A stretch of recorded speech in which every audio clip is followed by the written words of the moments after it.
Welcome to our web seminar on working at the IAEA.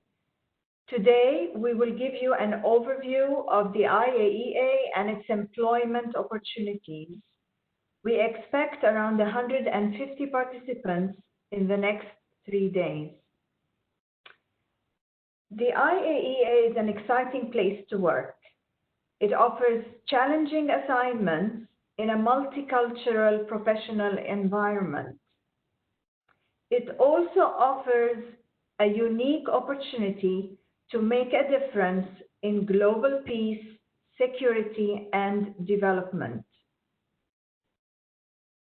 Our Director General, Rafael Mariano Grossi, is a strong advocate for outreach activities, and today we are pleased to have this opportunity to hold this web event for the USA. We've designed the workshop to provide you with information on who we are, what we offer, and how our selection process works. I take this opportunity to thank our hosts and co-facilitators on the US side, the organizer, Spencer Fields from the US Mission to the International Organizations in Vienna, Steve Amundsen from the Brookhaven National Laboratory, and Janae Armstrong from the Argonne National Laboratory. On the IAEA side, the facilitators today are my colleagues, Pedro Alvarez Cobacho from our recruitment team, and Neva Badalamente from our compensation and benefits team. And now, without further ado, I will hand over to the facilitators. I welcome you again and hope you find the information at this session helpful to you.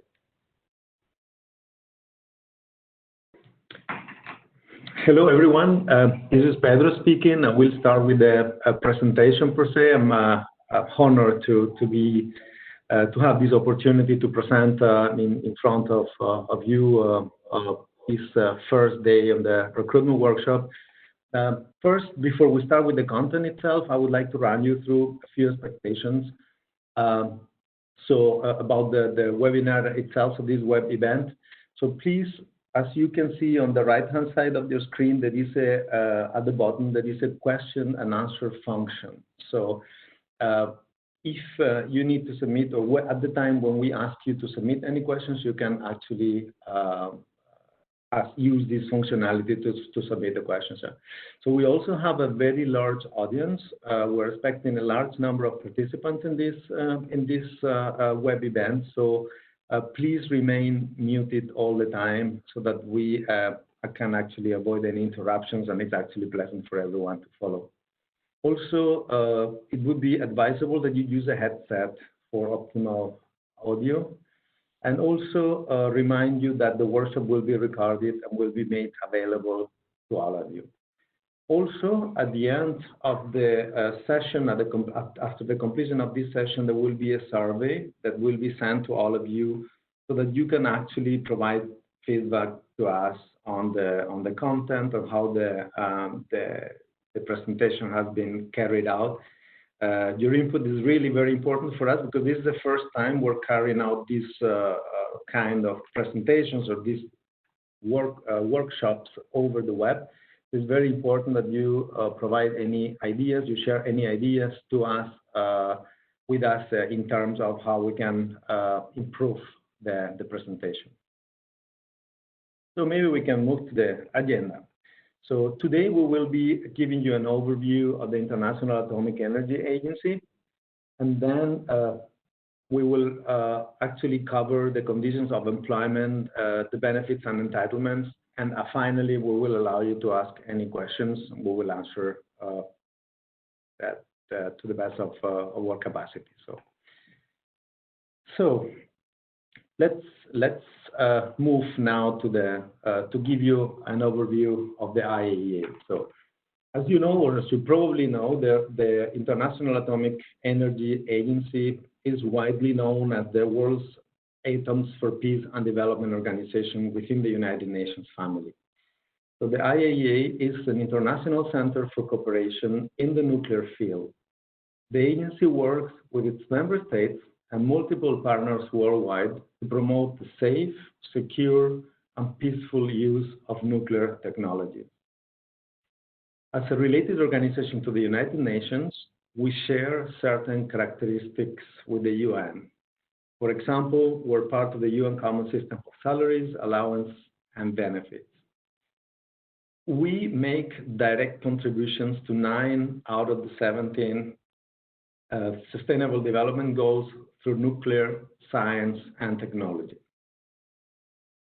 Vienna is our headquarters duty station, but in addition, we have regional offices in Toronto and Tokyo, liaison offices in New York and Geneva, and research laboratories in Monaco and in Cybersdorf, which is a small village outside Vienna.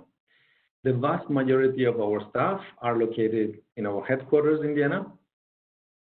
We have 771 member states, and we aim at increasing the diversity and representation in terms of region, member states, and gender. So, in line with its Atoms for Peace and Development mandate, the IAEA supports countries in their efforts to reach the 17 Sustainable Development Goals set out in the United Nations 2030 Agenda for Sustainable Development. Many countries use nuclear science and technology to contribute to and meet their development objectives in areas including energy, human health, food production, water management, and environmental protection. As you can see on this slide, the IAEA contributes to 9 out of the 17 SDGs. As we do not have enough time to discuss all these SDGs, I will go only over 3 of them to show how the IAEA uses nuclear techniques to contribute to these SDGs. If you're interested in knowing a little bit more, you can visit our webpage and you will find a good deal of information there. So we can focus on the zero hunger, that's SDG 2. So nuclear science and technology can help fight hunger and malnutrition and improve food security and food safety. So maybe a lot of you know that nuclear techniques are not only used in medicine, but also they're used in the processing of food to make sure, for instance, that the food is longer in a good state and can be consumed, or to eliminate parasites, for instance. Yeah? The SDG number 3, good health and well-being. This is probably the most well-known use of nuclear technology, the uses that it has in medicine, particularly to fight cancer and to diagnose disease. It has become really one of the most widespread uses of nuclear energy. Yeah? And number 6, clean water and sanitation. So through IAEA support, more than 90 countries have used nuclear and isotopic techniques to find, study, and protect water resources, which helps policymakers develop water protection and management strategies and plans.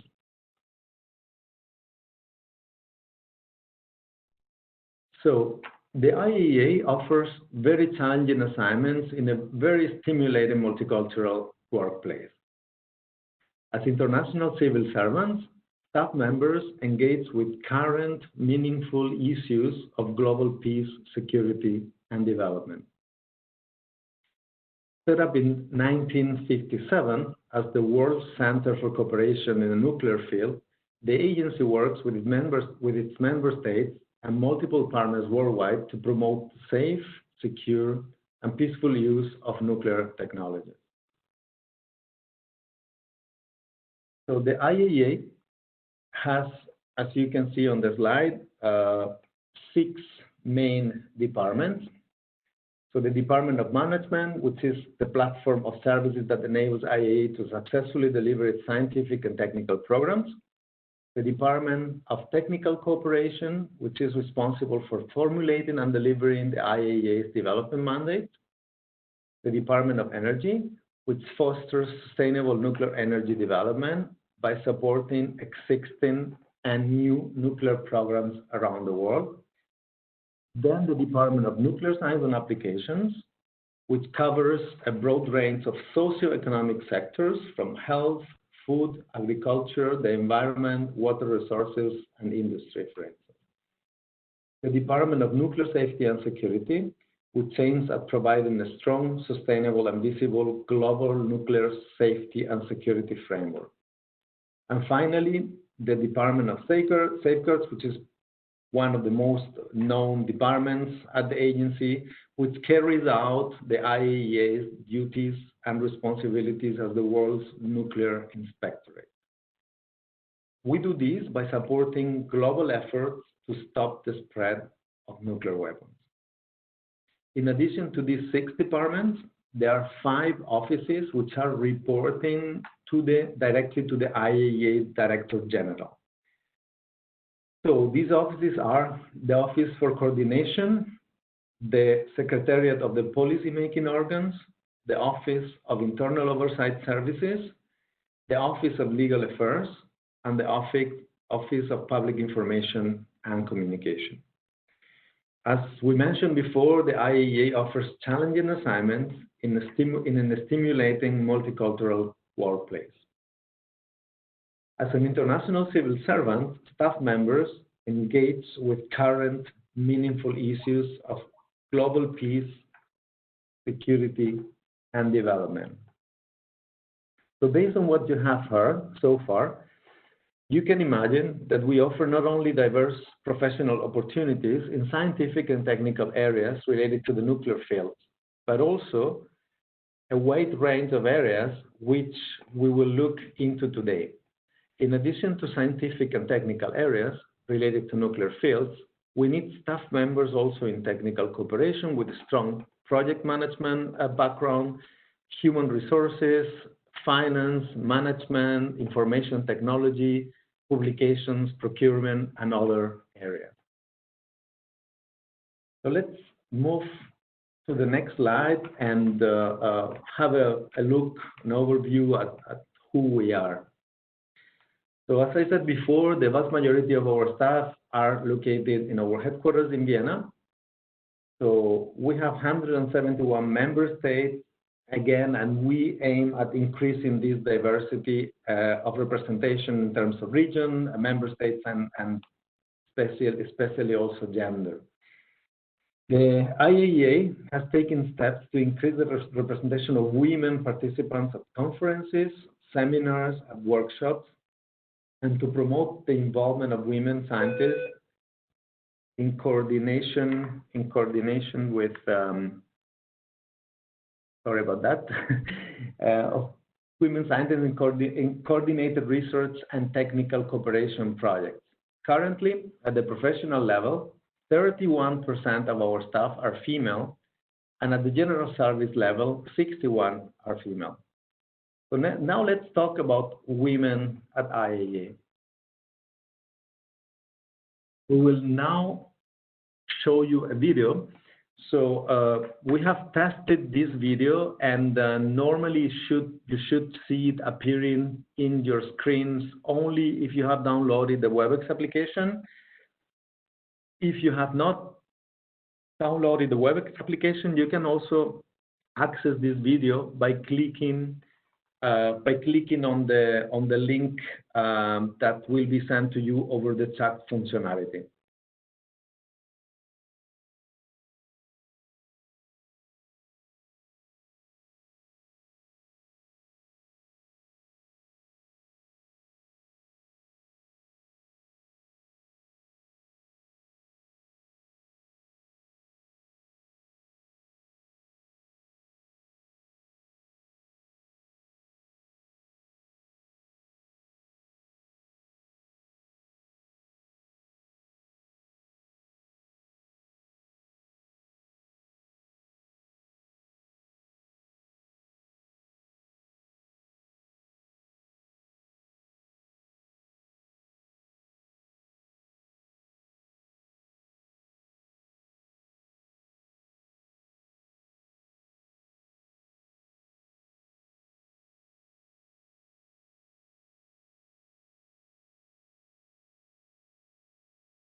Okay, so I believe everyone has had the chance to watch the video. I also share the link toward the chat functionality for those who haven't been able to see it on the web application. So let's move now on to the types of employment opportunities that the IAEA offers. So there are a number of different types of engagements that the IAEA can offer to its personnel. So the first one of all those is the professional post. So professional staff members of the IAEA comprise of a multinational, multicultural group of specialists who carry out the programs of the IAEA. So candidates interested in professional posts with the IAEA are expected to have at least a university degree, an appropriate prior work experience in their area of expertise. So there is a bachelor's degree as a minimum for posts classified at up to the B3 level, and a master's degree, an advanced degree, is at the minimum required for posts classified at the B4 level and above. Yeah. The other option, or the next option, is the junior professional officer. So the IAEA offers some job opportunities for young professionals under this junior professional officer JPO program. The program is designed for young professionals who are below the age of 32 and are nationals of a member state that currently has a JPO agreement within the IAEA, with the IAEA. The application process for the JPO post takes place in the donor countries. So we do have actually an agreement, a JPO agreement with the USA. So you are actually eligible in terms of nationality to apply for these kind of opportunities, provided that you meet all other requirements. We also engage consultants and experts. So the IAEA frequently engages consultants and experts under individual contracts, temporary staff assignments, or even consultancies to work on short-term projects. The functions of consultants and experts are results-oriented and usually assist in the delivery of a specific IAEA programmatic activities. Then we have the general service post. Those are local recruitment, which means that you need to be resided in Vienna. You need to have the right to reside and to work in Austria to be eligible for this position. Those are staff who provide support in the administrative, technical, and scientific areas. So again, this is on a local basis only, so you need to be legally residing in Austria and having the right to work to be able to apply for this post. So internships. Internships are, of course, opportunities for university students or young graduates. We also have a program in this direction, and then fellowships and scientific visits. Yeah? So the IAEA's Technical Cooperation Program supports fellowships and scientific visits.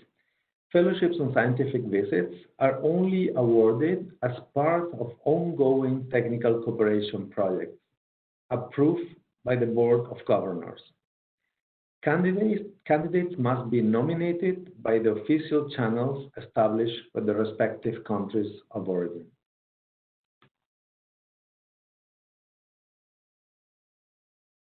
So we have an employment duration policy, which is important for you guys to understand as well.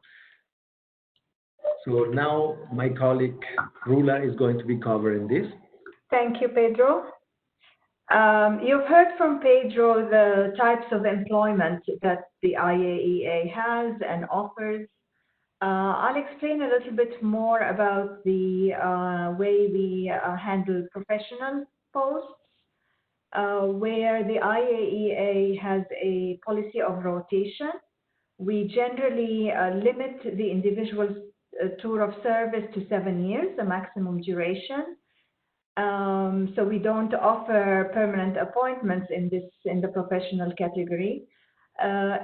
This in order to keep the collective knowledge of the staff, of our employees up to date, and at a high level, especially in a scientific and scientific and engineering fields, and to ensure the regular introduction of new ideas.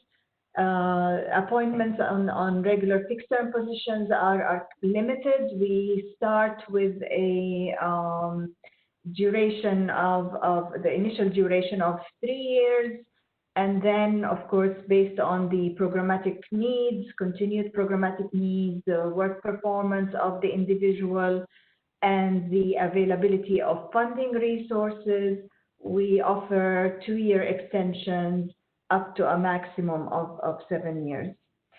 And really, this policy allows our member states to benefit from the return of their nationals after gaining experience and expertise at the IAEA.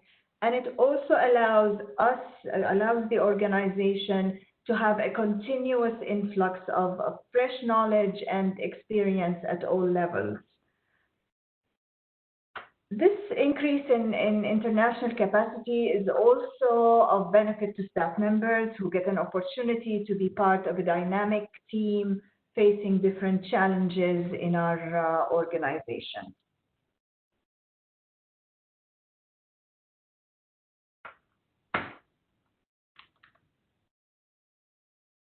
For those of you who are interested to look at our opportunities, you can find us. You can see our webpage on the screen. We are under www.iaea.org/employment. This page houses a lot of information that you need about working at the IAEA, applicant resources, our current vacancies. You can also see internship opportunities. You can register for our webinars and watch them, what is recorded already. And if you click on the current vacancies tab that you see in front of you, you will be taken to our employment page, and you will be directed to this window where you can see on the screen, it's a list of all our current vacancies. So if you want to find relevant positions quickly, you can filter by location, by job family, or job function. And from here, you click on the job that you're interested in to find out more about the requirements of that particular position and what you need to have in order to potentially be a potential qualified candidate for the position. This list is dynamic, so we encourage you to check our website periodically and see what we have in terms of open vacancies. I'll give you an example on my on this slide of senior professional positions at the P4 and above, which are currently open. You can see, for example, an IT solution architect in the Department of Safeguards, in the Information Systems Division. Another example is a section head in the Operational Safety section at the P5, and so on. And of course, our vacancies have deadlines. So this slide also shows you the deadlines for this for applications to come in to these vacancies. And of course, we have always a variety of jobs in the scientific fields and also in the non-scientific fields open for the professional category.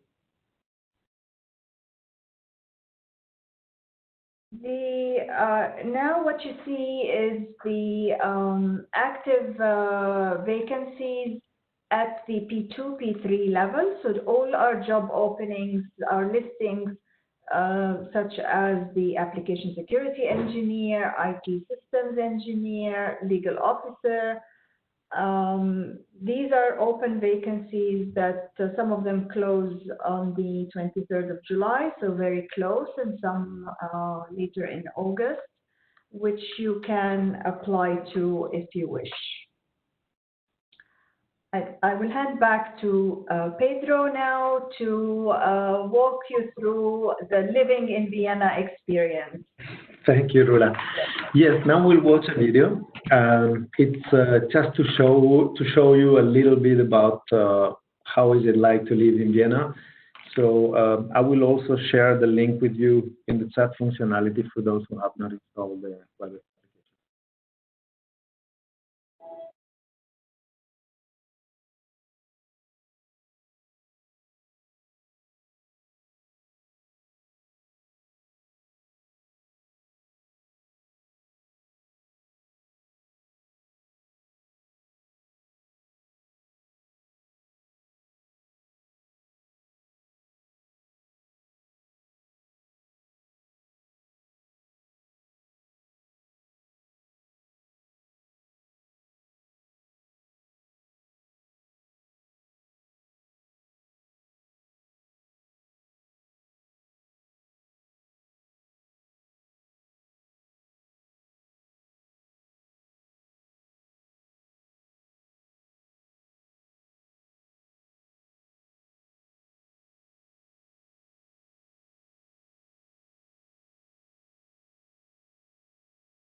Okay, so this is just a very short video to show you a little bit the beauty of this amazing city. So as I mentioned a couple of times, the IAEA is located in Vienna, so the headquarters are located in Vienna, which is the capital of Austria. So Vienna has been chosen as the best city in the world for its quality of life for 8 years in a row now. I believe it's now 10 years in a row, so we have to update this information. So the city is well known for its rich history and culture.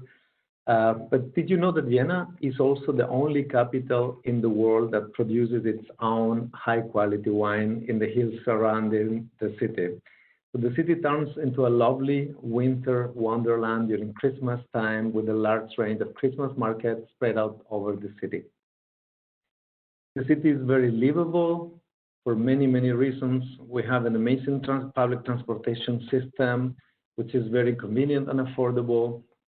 The main underground in Vienna is very easy to use, very reliable, and has 24-hour services during weekends. So in addition to the train stations, there are also buses, trams, tramways, and actually you can go pretty much everywhere in the city by public transport. So in regards to housing, Viennese apartments are decent and very affordable. Prices are low in comparison to the main other European capitals such as Paris or London. So Vienna has also lots of natural wonders surrounding the city and the countryside. So it is one of the greenest cities in Europe, surrounded by lush hills and rural landscapes. Vienna is also among the lowest cities in terms of crime rates in Europe and in the world. The city is considered to be very safe and incredibly secure. The 2018 Global Peace Index ranked Austria as the third most peaceful country in the world, and Vienna was ranked 6th in the world for personal safety in a 2019 report by Mercer. So we've covered now the first part of our presentation. I'm passing the floor now to my colleague, Neva, to continue with the parts on benefits and entitlement. Thank you, Pedro. I hope everyone can hear me. My name is Neva, and a warm welcome. We cannot hear you, Neva, sorry. We cannot hear you very well. Sorry, it worked before when we were testing this.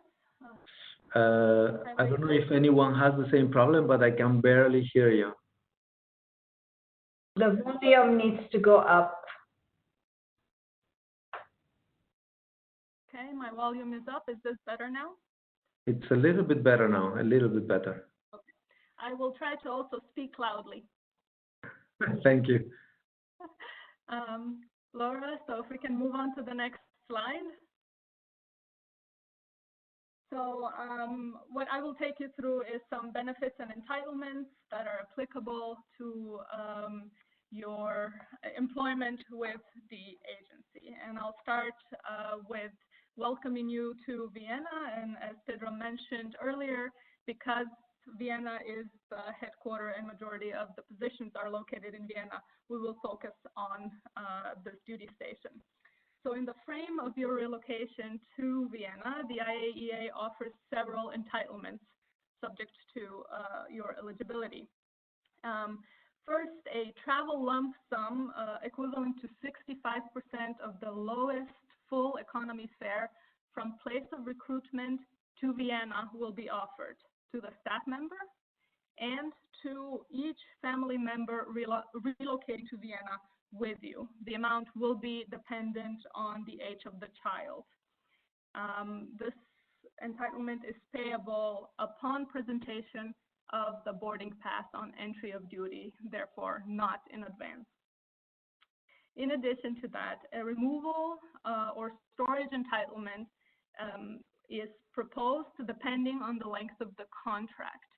So for contracts, initial contracts of less than 2 years in duration, a so-called small removal will be provided, which consists of an unaccompanied shipment by surface of up to 1,000 kilograms for the staff member and additional weight for family members if they're moving with you.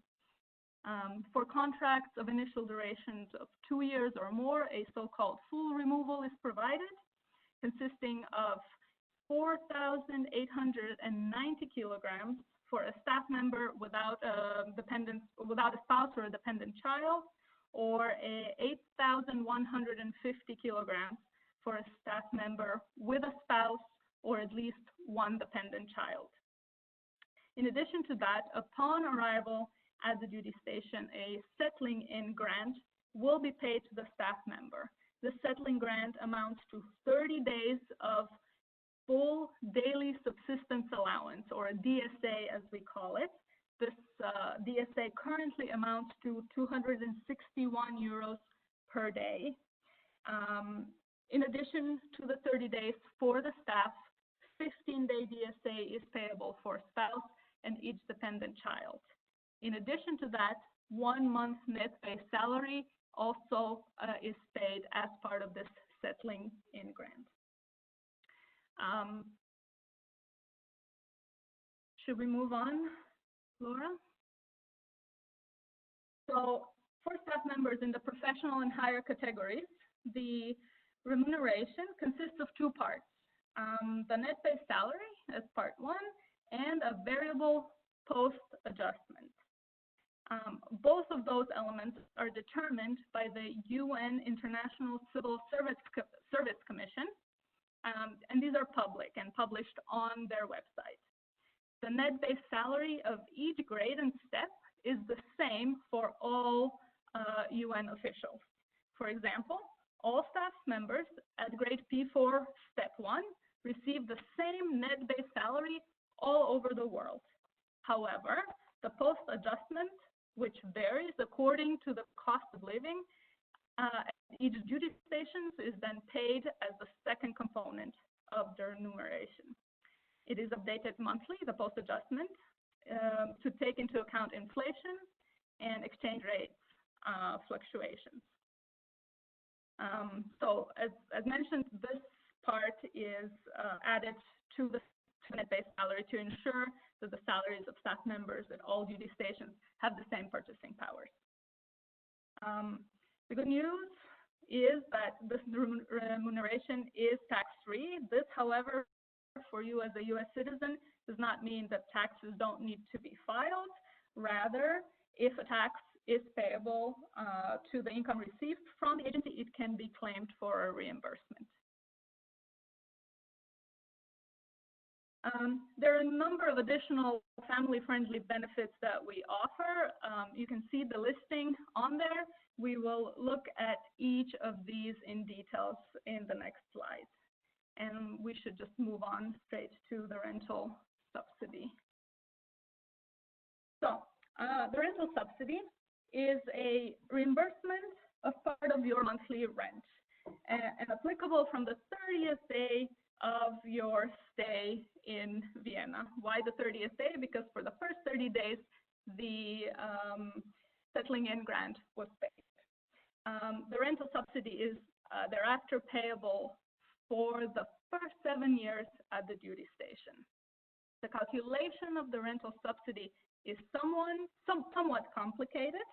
There's two parameters that are being looked at. First is your personal threshold, which is the amount of rent you must pay before you receive any subsidy. This figure is 18 or 19% of your salary plus post-adjustment, depending on your family situation. The second parameter is the reasonable maximum rent for your grade and size of the family. This is based on the number of the family members residing with you. It ranges anywhere from 2,800 euros to 3,500 euros per month. This is the maximum reasonable rent.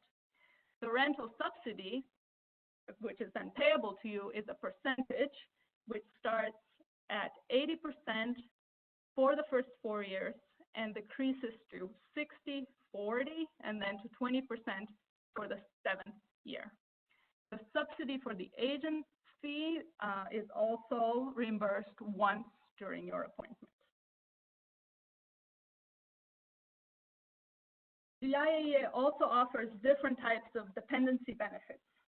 You can receive a spouse allowance, which amounts to 6% of your net base salary plus post-adjustment when your spouse is considered a dependent.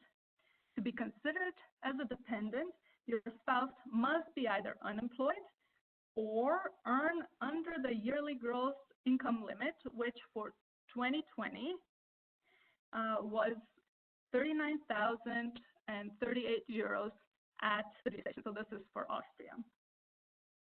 In addition to that, you can also receive a child allowance of 2,229 euros per year per dependent child. This is applicable to all children up to age of 18. For children from age 18 to 21, if they are in full attendance at school or university or similar educational institution. No child allowance is payable beyond the age 21. However, if the child is considered as a disabled child, recognized as a disabled child, there is no age limit applied. In addition to that, we also offer single parent allowance for single, divorced, or widowed staff members. This also amounts to the 6% of net base salary plus post-adjustment for the first dependent child, similar to the spouse allowance. In addition, for staff members with children, this is one of the more attractive benefits is the education grant. It is payable for children who are in full-time attendance at primary and secondary schools, as well as in post-secondary studies. It is payable as of the age 5 and up to the 4th year of post-secondary studies or up to first post-secondary degree, whichever happens earlier. Covered are expenses such as tuition and enrollment-related fees, mother tongue instruction fees, and capital assessment fees, which are all reimbursable subject to global sliding scale, with reimbursement levels starting at 86% and down to 61, up to a maximum claim amount of $40,600 US. The children can attend school either in the home country or at a school in the duty state. Let's look at leave and vacation next. So we grant 2.5 days of annual leave per month, so a total of 30 days per year. These are working days. In addition to that, up to 10 days per year are granted in compensatory time off if staff member has accumulated extra work hours. We have 9 official holidays and 1 floating holiday, which means that a staff member chooses to observe one day as a personal holiday, so to say. This was added to keep respect for diversity. In addition to that, we have home leave. So eligible family and travel expenses are covered to and from home country once every 2 years for anyone that is eligible and living with you in Vienna. In addition to that, we also have a family visit. If the staff member resides alone in the country of duty station, his or her spouse resides in the home country, the family visit may be granted. We also have 16 weeks of paid maternity leave and 4 weeks of paid paternity leave. Paternity leave is limited to be taken within the first year from the date of the birth of the child. Okay. In addition, in terms of health insurance, the agency proposes 2 different types of medical care. One is Cigna International. This is a private health insurance company which provides worldwide coverage for medical and hospital costs, and also some coverage for dental and optical care. The reimbursement rate is 80% with ceilings for dental and optical. The IAEA can organize the enrollment of staff members and family members. If you would opt into the Austrian health insurance scheme, it's part of the National Social Security Plan, which provides medical assistance, including basic dental treatment, and it's provided free of charge by doctors who are registered with the public plan. In this case, the staff member is responsible for co-insurance of his or her family members. In special cases, approval may be granted to continue participation in another health insurance scheme, provided the level of coverage is similar to what Cigna or AHIS, the Austrian health insurance plan, offer. In terms of pension, the agency is one of the UN organizations participating in the United Nations Joint Staff Pension Fund, or UNJSPF, as we like to refer to it. The vesting period in UNJSPF is 5 years of contribution. The full retirement age is 65. Oops, something happened with our slide. Laura, can you move on to the, thank you. The full retirement age is 65 and 58 if you were to retire early. If staff member leaves the IAEA before completing the 5 years of contributory service, he or she will be reimbursed the amount of his or her own contributions plus 3.25% interest. The staff member's share of contribution is 7.9% of pensionable remuneration, and the agency pays twice this amount. We also have an exemption to this, and approval may be granted to continue participation in national pension plan or former employer's pension plan, provided that it is requested. Okay, in terms of making your life easier in Vienna, the IAEA also provides following services. First, regarding the residence permit, for non-Austrian staff members, our Visa and Customs unit will formalize their residence status. by obtaining the Austrian Foreign Ministry a Legitimationskarte. Legitimationskarte in German, which is equivalent to a residence permit vis-a-vis the Schengen area. Should immediate family members join you later and their nationality allows them to enter Austria without visa, Legitimationskarte will be issued after their arrival in order to legalize their residence status. If members of your immediate family require a D visa to enter Austria, Visa and Customs Unit will provide assistance and advice as to their eligibility.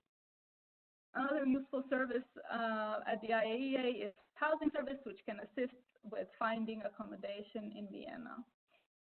Regarding import facilities, under the Austrian Customs Act, all persons who have resided abroad have right to import into Austria any used vehicles which have been in their possession for at least 6 months. This is only applicable to staff members holding a contract of at least 1 year with the agency. If the vehicle is imported from an EU country, the staff member would be required to use his or her import privileges. Should the privilege not be used, the staff member would be obliged to pay a special tax, but not the VAT to the Austrian government.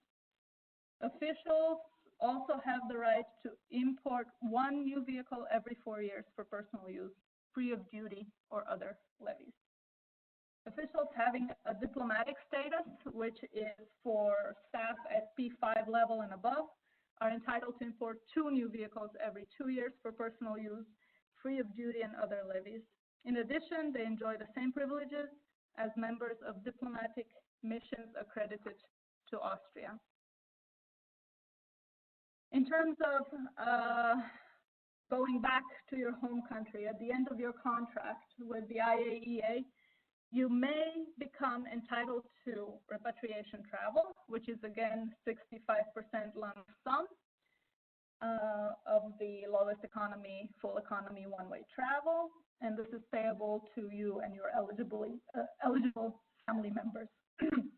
You may also be entitled to a removal and shipment of your household goods back to your home country or the next place of employment.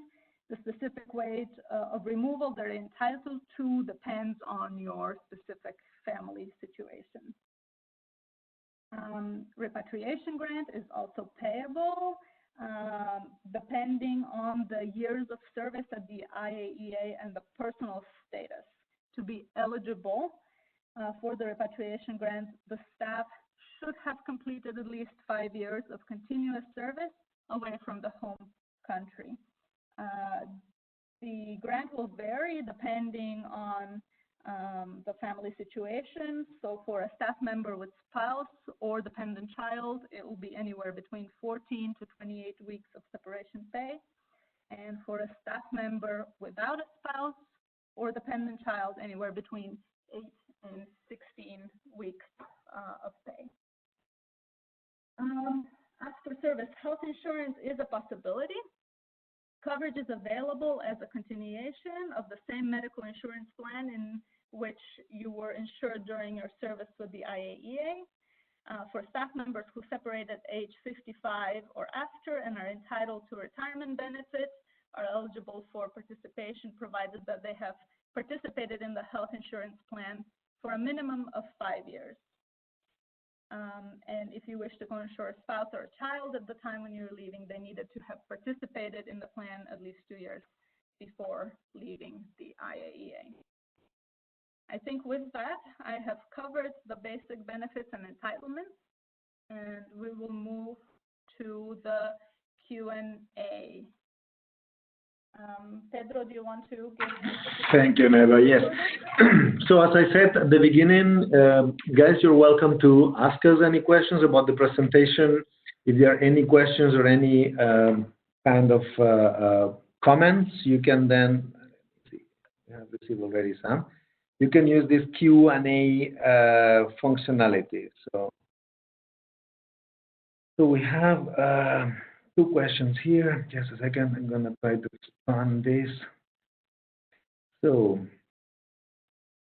We have a question from somebody, one participant. I have the question. So is an advanced degree required for a P4, P5 position, or can experience fulfill this requirement? So as a baseline, so as a basic, for a P4, P5 and above positions, an advanced degree is compulsory and is required. However, sometimes if there are good reasons, this requirement may be waived and take into account additional years of professional experience in lieu of this advanced degree. So this is in this manner only when the vacancy specifically make reference to this. So if you read on a vacancy notice that an advanced degree is compulsory, then an advanced degree is compulsory. If the vacancy notice specifically mentions that some additional years of experience may be considered in lieu of this advanced degree, then the additional years of experience can be accounted, can be acknowledged for that. Yeah.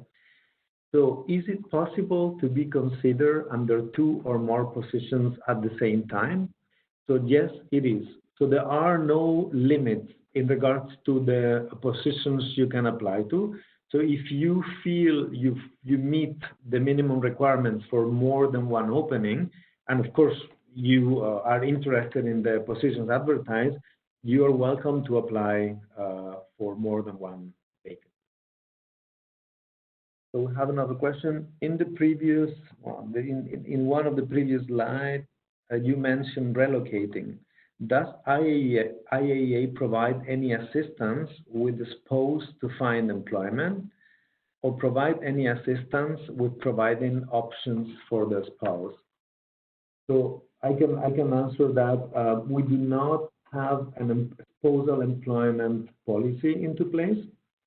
So and actually, we encourage spouses to apply for any openings within IAEA or any other international organizations, or even international companies who do not require German-speaking staff to apply. But we cannot guarantee that this is going to be, that the spouse is going to actually find employment, for the simple reason that it may depend on many different factors. So many spouses may have a background that is kind of quite marketable, and other spouses may have a background that is not very easy to find the job. So we cannot guarantee that the spouse will actually find the job. But we provide advice in terms of what are the types of opportunities that Vienna offers, which are quite a few. Yeah. So we have another question. With COVID-19 affecting everyone, has the IAEA considered having positions for staff in their home country? So I don't know if Neva wants to answer this, or I can answer that as well, Neva. I'm happy to touch on this. Okay, maybe please go ahead. Rula will Rula, please. if I'm skipping anything. But with COVID-19 affecting us, sometime in March, we went to work from home. So the offices did not close. We were continuing our business as usual. That just meant that people would stay at home as such. But with the situation in Austria improving dramatically, with 1st July, we have all reported back to our duty stations, which means that we are all currently supposed to be working from our offices. And as such, there hasn't been any consideration made to establish positions as such outside of the duty station. And I don't believe that there was any plan or will be any plan to do so. Okay, thank you, Neva. Rula, would you like to add something to that? Thank you, Pedro. No, just to confirm the message that Neva just mentioned, the IAEA is mainly a headquarters-based organization, and the majority of our staff are based in Vienna. We do have our physical location and our offices where normally people have to work here. We have had to apply flexibility during the due to the COVID-19 situation in the meantime, and also because of the lockdown and the travel restrictions. However, the location and the duty station, as we call it, is what is advertised in the job postings. If it's Vienna, then we do expect that the actual work is done from Vienna. Of course, we do have some flexibility to use some days of work from home. However, the gist of it and the principle is that work is at the physical offices in our headquarters. Thank you. Thank you, Rula. So we have another question. How long does it take on average from submitting an application until the selection is made? So until reporting for duty in Vienna. So the process, I can answer that. The process is pretty long for many reasons. Also because we try to anticipate. We usually, when we anticipate a vacancy, we start recruitment at least 1 year in advance. We have 4 weeks of advertisement, then we have to review all the applications, and we receive quite a lot. For some positions, we can receive up to 400, 500 applications per vacancy. So then there is a selection process that is put into place. Sometimes the selection process is done in several steps. So we have to, sometimes we do these asynchronous video interviews. If you continue with the sessions in the next following days, we will talk a little bit more about this. Then we have, sometimes we also have written assessments or written tests. Sometimes we also have, then we have also the in-person, the panel interview. Afterwards, we need to draft the report with the recommendation, and this recommendation needs to be endorsed at different levels. So it's a lengthy administrative process, but I would say in average, I would say six to 8 months you have to count when you apply for a vacancy at the IAEA. So the next question is wondering about eligibility of employment for family members. Both my spouse and I are professionals in the field. Is it possible to be both employed at the IAEA? So Neva, you want to answer that?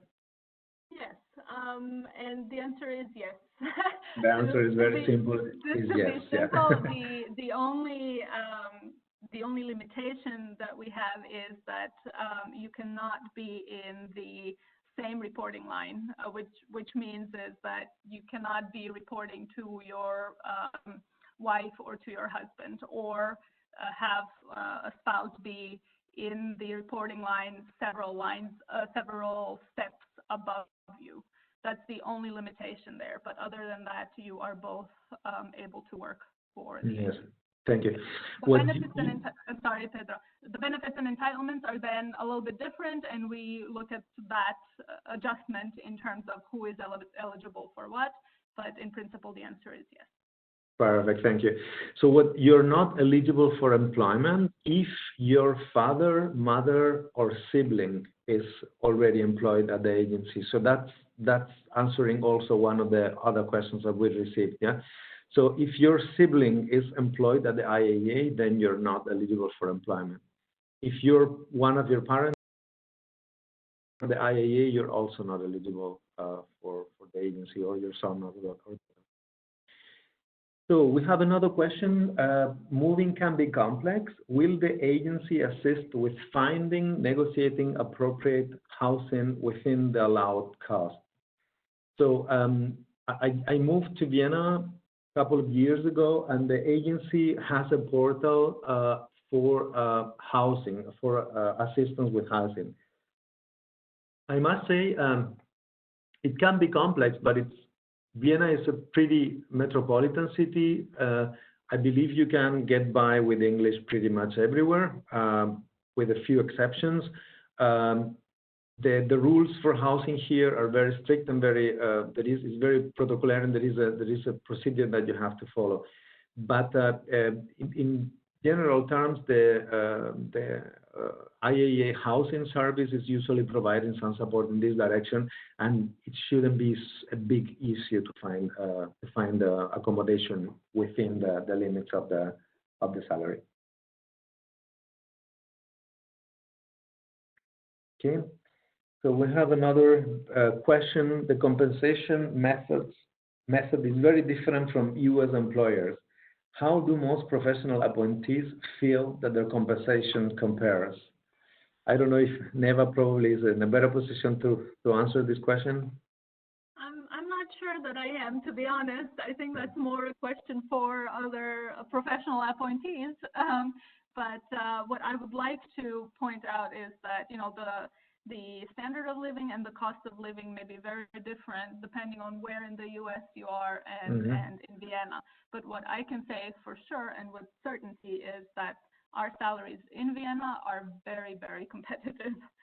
And Yeah. very. Thank you for that. So it is difficult to compare because, of course, it's a completely different set of entitlements. For instance, we have a minimum of 6 weeks annual leave. With the flexi time, this 6 weeks annual leave can become 8 weeks annual leave. And I don't think any company in the USA is offering such annual leave for its employees, for instance. And apart from that, we have other benefits and entitlements, for instance, rental subsidy, education grant for eligible children. So it is difficult to compare. I would say in terms of salary, maybe we are similar levels, maybe a little bit lower than what you would get in the USA. But as Neva said, for the standards of living in Vienna, our salaries are very, very competitive. You can have a very, very, very good life in Vienna with our level of remuneration.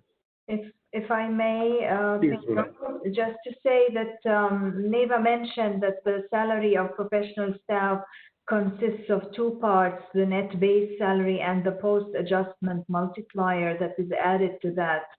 So for the net base salary component, that is set by, in general, for the IAEA and the United Nations Common System, by reference and by comparison to the salaries of the U.S. Federal Civil Service. And it is then topped up by what we call the post-adjustment, which is a percentage of that net base salary that accounts for the cost of living conditions in Vienna, so that the purchasing power parities are sort of contained and are covering the cost of living in the duty station. I hope that helps a little to sort of try and put the picture together. Of course, the remuneration package is bigger than that, and as you've heard already, we do have entitlements like dependency allowances, education grants, and so on. That also and a good benefit defined pension plan that and insurance and so on. That should be seen as one package when determining whether you wish to apply for the IAEA. Thank you. Thank you for the additional information, Rula. That was very helpful. So we have also a small question. Do people often bring pets, dogs, and do people in Vienna commonly have pets? Yeah? So in all honesty, I do not know if people bring pets from abroad. I can tell you that in general, Vienna is a very pet-friendly city. There are dog parks everywhere, and in general, people are very attached to animals and they like animals, and there are strict laws as well to protect animals in Austria. So that's a very good sign. I might also add, Pedro, that yes, I do have experience actually with bringing a cat and a dog to Vienna. So it is possible. There are strict regulations about quarantine and so on for the pets. And of course, there's strict regulations about some species of pets. But generally speaking, yes, as you said, Vienna is a very friendly city for dogs and different home pets. Thanks. Thank you, Rula. And maybe also with the COVID crisis, there will be also some travel restrictions applied also to pets. But yeah, in general, I would say that Vienna is a very, very pet-friendly city. If I Okay. may, Pedro, So we have if I may interject, I think there's a question a bit higher up that we didn't address, which was, does the 7-year policy apply only to the program for American applicants or to everyone across the board? Oh, sorry, I missed that, so please go ahead. No, I just wanted to reassure everyone that that is applicable to all professional staff members. Thank you, Neva. So for the educational benefits, is that a reimbursement or payable upon billing from a school? Also, the amount was mentioned during the presentation, but is that per school year or up to a total of a certain amount? Yeah, so I'll take that question. So you can request a education grant advance, which means that we would need some sort of proof of enrollment to a school and a costs that are associated with the scholastic year. And we would then offer to pay an education grant advance, which then needs to be cleared, so to speak, at the end of the scholastic period by having the educational institution certify the amounts paid to it. So I think that addresses the first part of the question. The amount was mentioned during the presentation. Is that per school year or up to a total? No, that's the 40. So we have a sliding scale, and the sliding scale is stopped at $40,600 per year, per scholastic year. And the way it works is the first $0 to $11,600 are reimbursed at 86%. The next $5,000 are reimbursed at 81%. The next $5,000 are reimbursed at 76%, and so on until you hit the last bracket above $40,600, which is no longer reimbursable. Those are the costs. So percentage of those costs is then reimbursable, and that is per school year. You need to think of it in the same way as kind of like a tax bracket, if you wish, if that makes sense. Thank you, Neva. Margaret, can you confirm, Margaret, that was clear? Sorry, again? I'm just asking Margaret, who asked this question about the education grant benefit, if my explanation was understood. Yeah, okay, good. Okay. So the next question is, the position is posted as P whatever number, but are the levels within that negotiable? How could we tell about where the salary might be?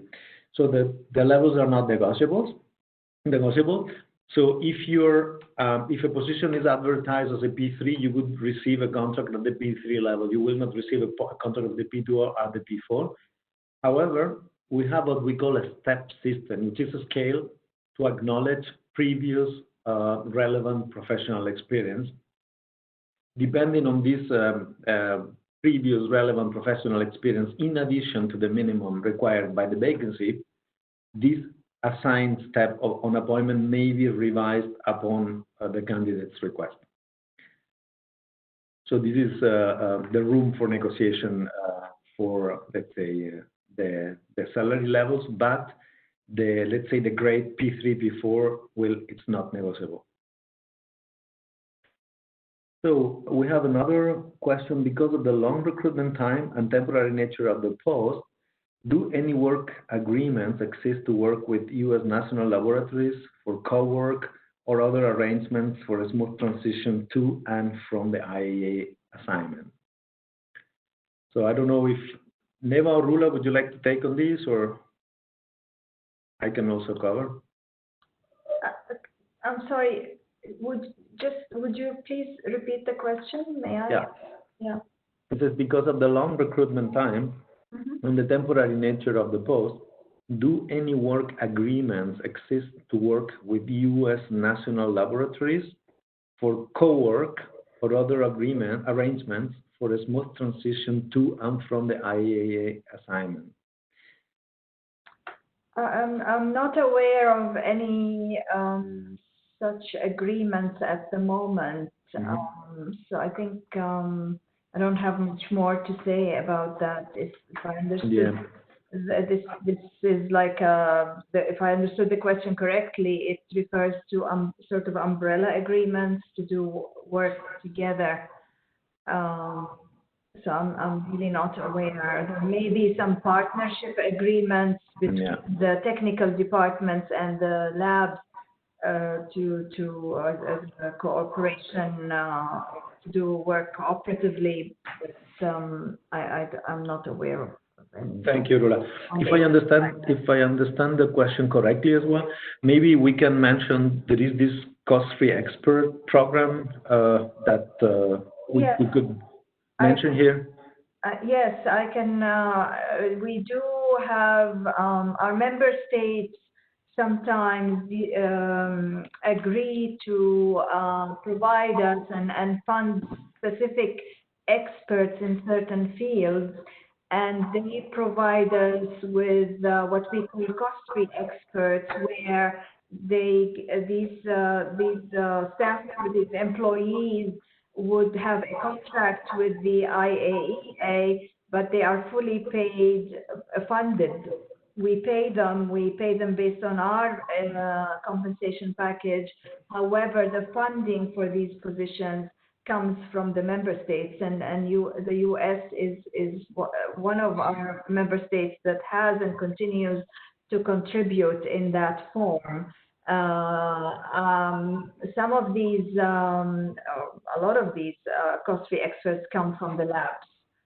So I think maybe, I'm not sure who we have with us on the US side from the labs. Maybe there can be some additions, or later during the next days we could clarify further. So colleagues from the national laboratories, if you want to add something to that?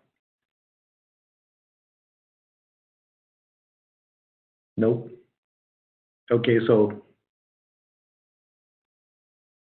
I think that we have addressed all the questions. Do we have any other questions?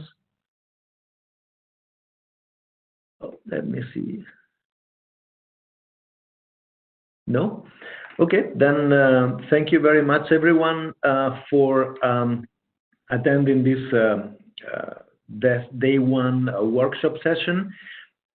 Just to remind you that at the end of this session, you will be emailed a survey. So please take the time to pass us your feedback, because we're really keen in improving our materials and our services to you. So thank you very much. Rula or Neva, do you want to add anything else? Nothing from me. Thank you very much. No, just to thank our audience today, and I hope it was useful for you, and we look forward to seeing you virtually in the next days. Thank you, Pedro. Okay, thank you, everyone. So have a nice day.